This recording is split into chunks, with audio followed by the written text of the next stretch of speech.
What's going on, guys? Super Savage 789 here, bringing you guys a video. Today we're doing What If Bardock and Gine Went to Earth Part 4.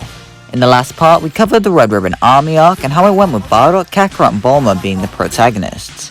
Bardock ended up giving Tao Pai Pai a prep talk, leaving him alive, lighting a new fire within the assassin. We left off with Bardock learning Raditz is alive, as well as birth of his daughter being named Maki.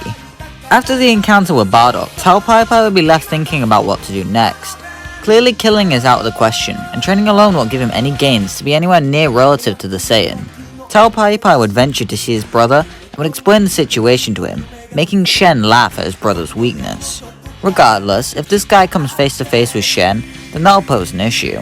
So Tao Pai Pai would begin training with Shen, Tenshinhan and Chaozu in the 3 years. Over with the Saiyan family, Bardock and Kakarot will continue training through the years of each other, further growing as fighters. Not much really changes in their lives, other than having Maki present. It'd be nice seeing slice-of-life stories with them though. With the Turtle School, Yamcha and Krillin will continue training hard, wanting to surpass Kakarot. Due to the fire lit under them as well as the strength of them, Roshi would quickly realize that he can't teach him anything, and tells him to seek out Master Korin. So they would train under Korin and live off the land for the 3 years. Roshi wouldn't be slacking during this time either though, and would also keep up his training. Of course, the tournament would arrive with all the traditional parties meeting up and greeting each other. Bulma would even show up to give her support to Kakarot in his fight, and I'm sure we'd get to see some comedic scenes of her glaring at Yamcha. Tao Pai Pai would also be there, where he would inform the Korean school of his identity, as well as the brats. When entering the tournament, there'd be 2 changes to the roster. Bardock would enter as Jackie Chun instead of Roshi to make sure he can reinforce the message that there's always someone stronger. Tao Pai Pai would also enter, replacing Manwolf in the roster. The initial fight with Yamcha against Tenshinhan is much more dynamic, since both parties are much stronger. Yamcha would be noticeably stronger than his Tricorps opponent however, since he has much stronger training partners for longer. Tenshinhan would use his 4 Witches technique to attack Yamcha, which he counters using the Wolfang Fist, causing his opponent significant amounts of pain. This would get Yamcha rather cocky, asking him if he still thinks the Korean school is superior.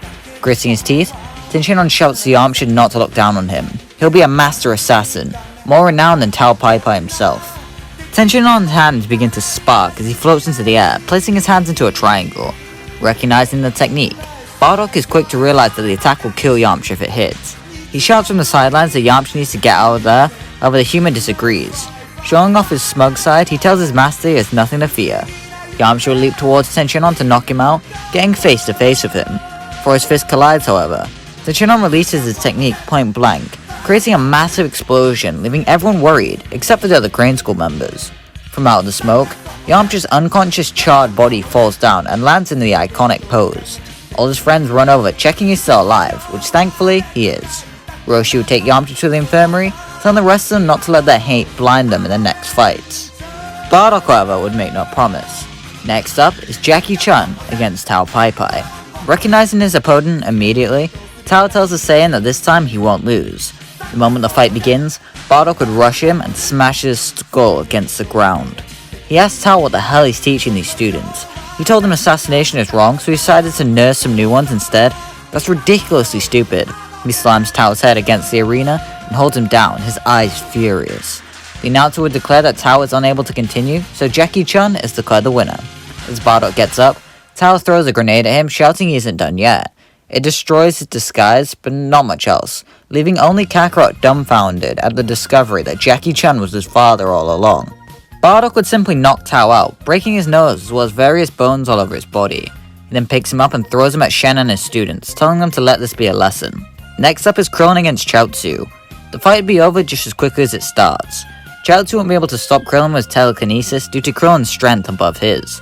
So after a few blows, Chaozu would be flung out the arena unable to battle. Kakarot would then body his opponent just as quickly, leading to the second round. Bardock would be put up against Tenshinhan. Uncharacteristically for Tenshinhan, he'd be nervous when stepping up to the Saiyan. He folded Tao as if he was tissue paper. What can he do? Especially after what he did to Yamcha, he's screwed. The fight would begin with Tenshinhan immediately going on guard, going into a martial arts stance. Bardock would just stand there, staring daggers at his opponent. He'd ask Tenshinhan why he chooses to be an assassin, taking him off guard. Trying his best to keep his composure, Tenshinhan tells Bardock that he wishes to be the best assassin in history and hold a reputation like Tao and Shen. Bardock then rushed behind him, quicker than anyone can react. He tells Ten that that was the wrong answer. Using martial arts as a means to kill people and profit off it isn't what it's made for. When he first came to Earth, he too learned martial arts for the wrong reason, but through the years, he's come to learn how to use it, to better oneself and become a better person, not for revenge or glory or assassinations. Tenshinhan would be shaken to his core hearing these words, especially due to the sincerity in his voice. He'd try and remain unshaken as he stares down Bardock. To prove a point, Bardock tells Tenshinhan that he should see this for himself. He would then leap out the arena, surprising everyone. Next up would be Kakarot against Krillin. It'd be a much less friendly fight due to the relationship Kakarot and Krillin have here. Instead, this fight would be more of a fight between rivals to prove who is the superior fighter. The duo assume martial arts poses and the announcer shouts begin. Kakarot and Krillin would clash in combat, with it being clear immediately who holds the power advantage. While Krillin has been training hard, at the end of the day he's only human. Kakarot has been doing more intense training for longer with stronger people while also having more advanced biology. Ultimately, Krillin never stood a chance. Kakarot would be relatively untouched as he looks at the damaged monk standing in front of him, waiting for the next attack. That's when Krillin would smirk. He knew Kakarot would be stronger than him, but he never expected this much. That's why he had to think smarter. Krillin would raise his hand into the air and begin to channel as much ki as possible into it, creating a disc from his hand. Everyone looks in shock as Krillin forms the Kienzon, declaring that this next attack will decide it. If he misses, it's game over for him. Krillin would let the attack fly, which Kakarot watches, not moving as he crosses his arms. It appeared to anyone watching that Kakarot was being cocky, but that was far from the case. He jumps underneath and kicks the disc into the air, making it detonate to avoid hurting anyone behind him. Kakarot then turns around and rushes at Krillin yet again. While he knows he won't win, he can't let him now. Instead of throwing a punch, Kakarot ducks underneath Krillin's fist and wraps his leg up in his tail, then throws him out the arena, telling Krillin that it was a good match. The final fight between Tenshinhan and Kakarot would then commence, and to save time, we'll skip over it. It'd just be a win for Kakarot, but it would show Tenshinhan that Bardock is correct. So he and Chiaotzu would tell Tao and Shen that they've given up their ways. Then everyone would go and have a big feast. Like in canon, Kakarot would forget his stuff, but Krillin wouldn't get it. Instead, Kakarot goes and bodies Tambourine in 2 shots, dragging the body back with him. See if any of the chefs present can cook it. Roshi realizes what this thing is and would tell everyone about the tale of King Piccolo and how they had to seal him away. When the story is finished, Kakarot would stand up and tells them that they don't have to worry now. He and his dad will be plenty in taking care of the guy. Before everyone can cheer though, Bardock tells Kakarot to sit down. While reluctant, he'd sit down and listen to what his father had to say. My planet had to face tyranny, and we all reached extinction because we were too arrogant to work together. If your planet is the same, then relying on us will only delay the inevitable. You guys deal with it, and if you fail, I'm taking my family and leaving. Everyone would be shaken by Bardock's words, but they all understand what he's saying is true. Besides, they all had some intense training over the years.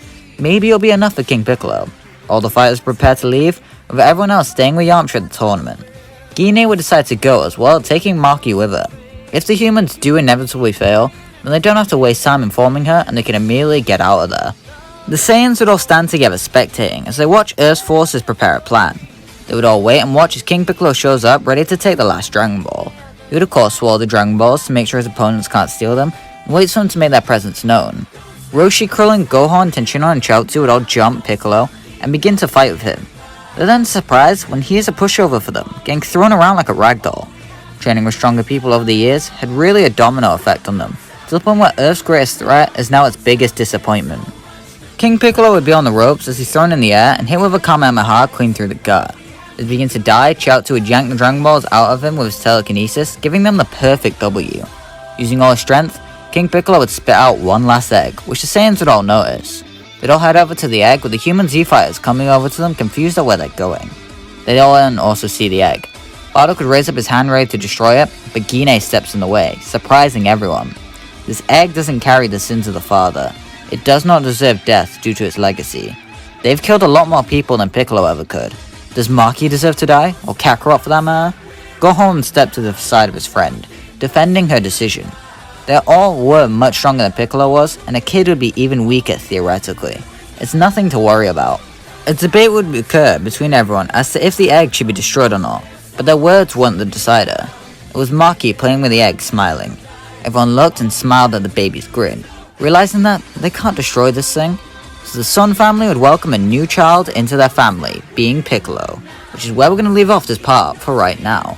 If you enjoyed it, why not hit the like button, it supports the channel and lets me know you want to see a part 5. I'm really liking the direction I was going with this series. I was on the fence during part 3, but now I quite like it. Piccolo being raised as a Saiyan will be quite interesting to explore, and by part 5 we'll be able to see Raditz and the dynamic he'll hold with his new family members and his old ones. So make sure you stay tuned for that. And yeah, bye!